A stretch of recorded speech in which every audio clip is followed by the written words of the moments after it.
Hey everyone, welcome back. Today I'm going to be talking about how epigenetics cooked you. And if you ever wondered why you have a hard time changing your personality or belief system, even though you read many books, this is the video for you. So, like many people on the self-help journey, you go down a list of books, and one of the books, like How to Win Friends and Influence People, is definitely on the list. Another book is The Subtle Art of Not Giving an F. But even after reading all these books, I, and probably some people too, still have a hard time finding myself. And I loathe in doubt and insecurity. I figured it's probably because of your epigenetics. And before I go into the victim mentality, hear me out. I was listening to The Honeymoon Effect by this guy, and one of the things he mentioned was how your hormones in your mother are absorbed by you when you're in the fetus. He said that if you were for some reason not wanted, then you will develop a naturally rejected inner feeling of doubt and insecurity. If you were loved, however, then your mother's chemical patterns will be translated into your blood and you would be born feeling loved. I'm almost done with the book, but this kind of explains those kids who cried on the first day in pre-K. Like, imagine you're in the womb and your mom didn't really expect you, and now she's gone, and you don't know if she's coming back. I'm definitely not a doctor, so I don't know if this is like a pivotal effect. How much of nurture and nature play in a part on how you live and your personality? Like, what if your mom was super stressed out during pregnancy because of unrelated emotions towards the newborn? And when the newborn is born, they're accepted in a loving family. Wouldn't that change everything? What if you're born to rich parents who loved you when they carried you, but once you got into the real world, you were given to a nanny immediately? Honestly, to get down the rabbit hole, this kind of explains some rich kids' mentality. Like, why do kids in the suburbs act like life is extremely hard? I'm going to be very stereotypical, but a lot of middle-class kids are handle things easily, and some of them during their teenage years become just rebellious, leading even into their adult lives. When I was in high school, there was this kid, let's just call him A. I went to his house in the middle of the suburbs. He had the classic Troy Bolton room decor, but instead of everything being basketballs, it was rockstar themed. There must have been like a bag dropped just on decor. He had an electric guitar and a chess room. Yes, a room just for chess. He also had an addiction of some sort, and me and my best friend at the time pondered how a kid could feel so miserable about himself. It also made me wonder about Steve Jobs. When I was reading his bio, his personality was derived from his feeling of abandonment. Apparently, he was adopted when he was fresh out of the womb, and before he turned 10, he found out about it. After then, he abandoned his daughter and had a super complex of being rejected from his real parents and being overly loved by his adopted parents. So a lot of thinking went into this project and the question of, do genes play a role on who you are, or can you be saved by nurture? If you're anything like me, you were the kid who cried in the cubby at school. And maybe I didn't do it every day, but there was definitely a group of kids that waited for me to come and play with them after I was done crying.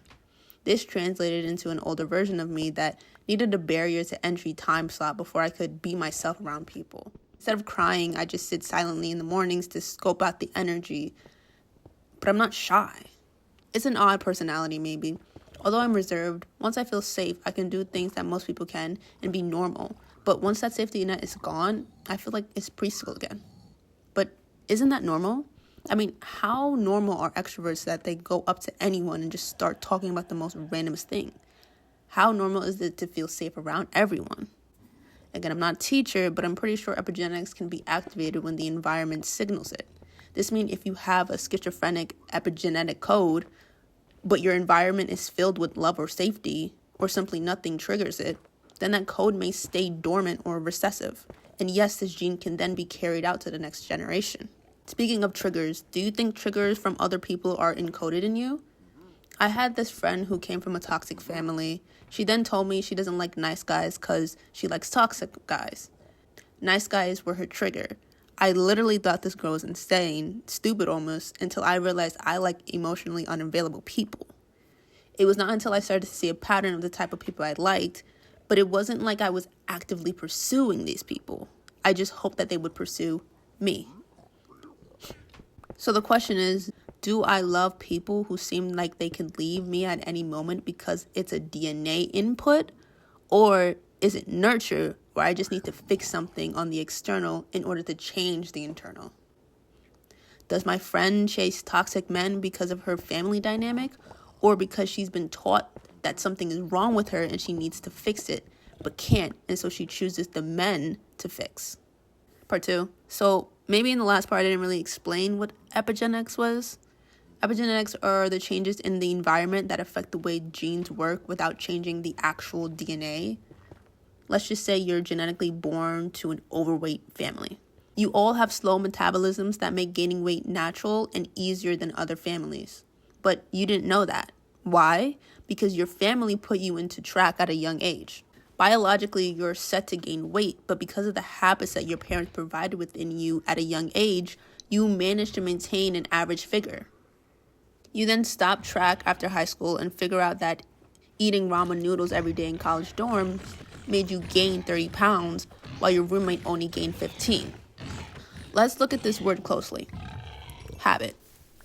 I was reading the book, The Power of Habit, and essentially the book goes into the subconscious program, or what I like to call propaganda.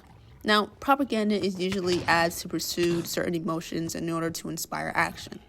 I didn't really like The Power of Habit book, but it did teach me one important thing. Willpower is a muscle. Okay, so how do epigenetics and willpower and propaganda go hand in hand, and how do I get a better life? Number 1, you're a small child, a blank slate, as John Locke would say, and you have yet to be programmed. One day you're watching television, let's call it Wendy channel. On this channel, you're taught to mirror the main character. The main character is programmed to have certain emotions at certain times and to be interested in certain things. On the Wendy channel, most of the main characters are clueless at the world and are in constant need of help from others. The idealization then gets transferred into specific behaviors as you adopt the personality of the main character. I, like many people, watched Marty Supremes in theaters and loved it. Actually, I really hated Marty until the end, but I left the movie theaters feeling like a god. The confidence that was programmed into me after watching it lasted like 24 hours. But imagine if I was forced to live with Marty. Imagine if I was the baby at the end of the movie and Marty was my father.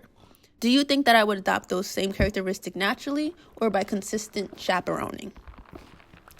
Number 2, every human has a set of codes ingrained in them in order to survive.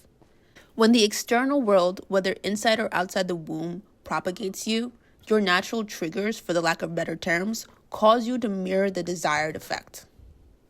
In another book that I read, The Biology of Belief, it basically was talking about how we are one big cell. The guy that wrote it, Mr. L, said the nervous system acts similar to epigenetic or the cell membrane, and having positive thoughts or willpower won't help because thoughts come from the subconscious. The subconscious is responsible for your habits and processes, but it's affected by your environment. Essentially, your epigenetics from your mom and dad only matter to the extent that your environment can provide it with. So if you were adopted like Steve Jobs, let's say, it doesn't matter that you were rejected at birth. Also, side note, Steve's bio parents wanted to make sure he was adopted by college-educated parents before, but that didn't end up happening. Yada, yada, yada. Jobs' environment provided him with the garage and his loving parents he needed in order to tap into that natural genius. Think about Lip Gallagher from Shameless. Natural genius, right? But his environment didn't give him the proper structure to be successful. Or at least until the 7th season, because I got bored after that. What I'm trying to say is Steve could have been Lip. And there are probably a lot of Phillips out there. They're just bound to their program. In summary, you're propagated at a young age by your environment, which then triggers certain epigenetic or codes to deny certain positive character traits in order to survive. Because this program runs deep into your subconscious, willpower alone will not save you. So what will? Bully your genetics. That's the hack. Basically, in Biology of Belief, I read that cells have 2 primary functions. 1, to grow. 2, to survive. The mechanisms cannot operate at the same time. Imagine you're back in 14 AD, you're taking a scroll as one does because there's literally nothing else to do, and you feel your lower abdomen begin to rumble. Before you climb a tree to grab a grape, you realize that grumble was not the desire to eat, but the necessity to poop. You pull down your dress because there was no pants yet, and you begin your business, when all of a sudden you hear this agitating, graining voice from the distance. It's a bear. Do you finish your poop or do you run? You run. You survive. You stop growing. Yes, poop is necessary for proper growth. And you live. Epigenetics is about survival. From the beginning, we talked about the effect on babies in the womb, allegedly showing how high cortisol levels or feelings of rejection can have a major impact on a newborn's personality. Our genes are similar to cells. We absorb the environment around us to either grow or survive. When our environment tells us to defend, to hide, that you're bad, ugly, or just doesn't provide simple structure, we stop growing. Imagine a person that lives in a ghetto.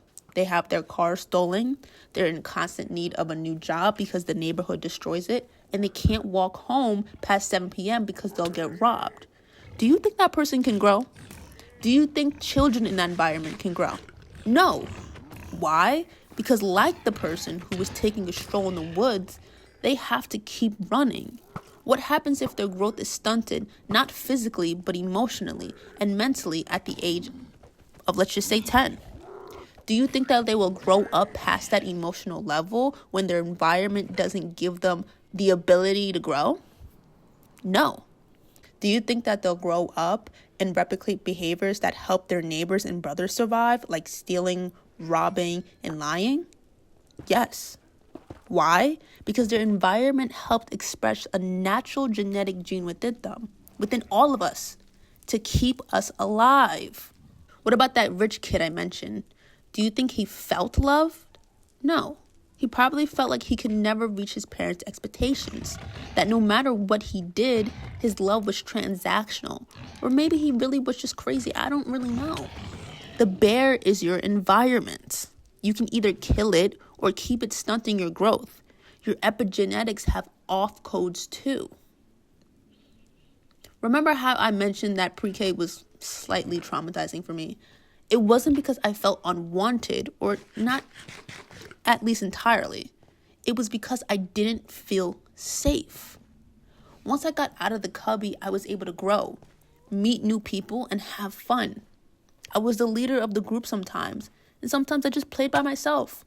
Life is like that cubby. It's comforting, but you can't really see that there's light and friends outside of it. In order to change your codes, you have to change your environment. Get out of the cubby.